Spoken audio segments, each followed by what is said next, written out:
اور یہ لوگ کیسا ہی عجیب سوال آپ کے سامنے پیش کرے مگر ہم اس کا ٹھیک جواب اور وضاحت میں بھی بڑا ہوا آپ کو عنایت کر دیتے ہیں۔ دیکھو ہم مطلب کیا ہے، اللہ تعالیٰ آ جاتا ہے، ٹھیک ہے، یہ سمجھ لینا چاہیے بات۔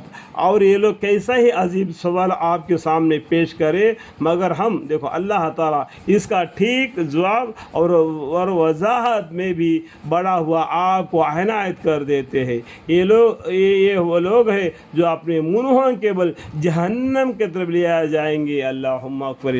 آج تو دنیا میں پیروں پر چل رہے، اللہ تعالیٰ قیامت کے دن ان کو چہروں کے بل چلائے گا، اللہ ہم کے منہوں کے بل۔ وہ اللہ کی قدرت ہے، کس طریقے سے چلاتے ہیں کیا ہے وہ ہم کچھ بول نہیں سکتے، کیونکہ ان اللہ علی کل شیء قدیر ہے۔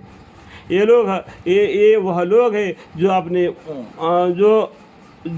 اپنے منہوں کے بل جہنم کی طرف لے جائیں گے۔ یہ لوگ جگہ میں بھی بدترین ہے اور طریقہ میں بھی بہت ہی گمراہ ہے۔ اور یہ تحقیق ہم نے موسیٰ علیہ السلام کو کتاب یعنی توریات دی تھی۔ دیکھو اللہ تعالیٰ نے موسیٰ علیہ السلام کو کتاب یعنی توریات دی تھی، اور ہم نے ان کے ساتھ ان کے بھائی ہارون علیہ السلام کو ان کے معین بنایا تھا۔ دیکھو ہم کا مطلب آتا ہے، دیکھو یہاں پر وہ اللہ تعالیٰ کو سمجھ لیں، ٹھیک ہے۔ اللہ تعالیٰ نے ان کے ساتھ ان کے بھائی ہارون علیہ السلام کو ان کے معین بنایا تھا، مددگار بنا دیا کہ دونوں مل کر اور فرعون کو ڈراؤ، دونوں کو پیغمبری بنا دیا، اور موسیٰ علیہ السلام کو رسول بھی بنا دیا۔ پھر ہم نے دونوں کو حکم دیا کہ اللہ تعالیٰ نے دونوں کو حکم دیا کہ دونوں آدمی ان لوگوں کے پاس جاؤ جنہوں نے ہماری توحید، ایک اللہ کی عبادت کرنا کو چھوڑ کر یہ فرعون اپنے آپ کو خدا ہی ثابت کرتا ہے، لوگوں سے عبادت کروا لیتا ہے۔ تو یہ غلط بات ہے نا۔ اللہ وحدہ لا شریک ہے، اس کو کبھی موت نہیں آتی، اس کو کبھی تھکان نہیں ہو جاتی۔ آیت الکرسی پڑھو تو معلوم پڑ جائے گا۔ تو یہ اللہ کو چھوڑ کر یہ کیا بولتا ہے کہ فرعون اپنے آپ کو خدا کی دعویٰ یہ کرتا ہے کہ لوگوں سے عبادت کروا لیتا ہے، تو ان کو ڈراؤ، توحید کی دلیل کو جھٹلایا ہے۔ سو ہم نے ان کو اپنے قہر سے بالکل ہی غارت کر دیا۔